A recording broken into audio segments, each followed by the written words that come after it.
Assalomu alaykum aziz do'stlar. Bugun sizlarga 1001 hadis kitobidan yana bir go'zal hadisni taqdim etamiz. Diqqat bilan tinglang. Bu hadis hayotimizga nur va ibrat olib kiradi. 11-hadis.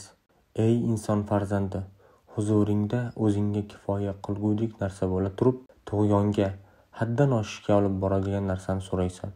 Ey inson farzandi, na ozga qanoat qilasan va na ko'pga to'yasan. Ey inson farzandi, tani joning sog' holda tong ottirayotgan bo'lsang, tinchlik, xotirjamlik va bir kunga yetarli yemishing bo'lgandan keyin qolgan dunyoga parvo qilma. 12-hadis. Har bir qavmning qiz farzandidan tug'ilgan bola ham shu qavmga mansubdir. 13-hadis. Ey odam bolasi, Robbingga itoat qil. Oqil deb nomlanasan.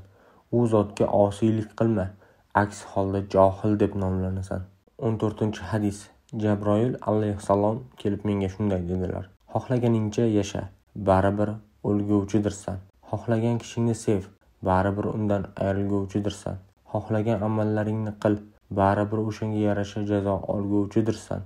Va bilginki, mo'min kishining sharafi kechalari bedorligi va izzati esa odamlardan ta'ma qilmasligidadir. 15-hadis. Yetimlarning mollari bilan savdogarlik qilib, ularning mollarini ham ziyodalashtirib turinglar. Har xil sadaqa va zakotlar berish bilan mollari tugab qolmasin. 16-hadis. Qalbing muloyim, hojating ravo bo'lishini xohlaysanmi? Xohlasang yetimlarga mehribon bo'l. Ularning boshlarini sila, o'z taomingdan yedir. Shunda diling erib, hojating ravo bo'lur.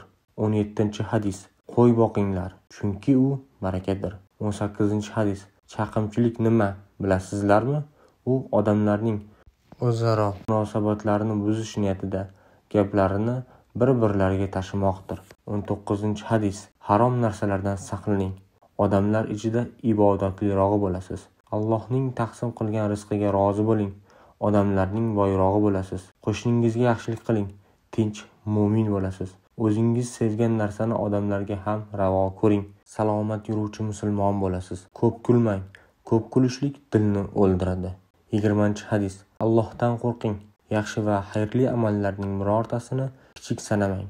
Suv so'ragan kishining idishiga chelagingizdan suv quyib berish bilan yoki birodaringizni ochiq yuz ila qarshi olish bilan bo'lsa-da ezgulik qiling. Kibr yuzasidan ishton, shimni uzaytirib kiyishlikdan saqlaning. Alloh taolo kibrni yomon ko'radi. Agar sizni biror kishi haqoratlasa va sizda yo'q ayblar bilan ayblasa, uni unda bor ayblar bilan ham ayblamang. Uni qo'yavering. Shunda gunohi unga, savobi sizga bo'lur. Hech kimni haqoratlamang. Muallif Abdulaziz Mansur 1001 hadis kitobidan. Har bir hadis qalb uchun nur.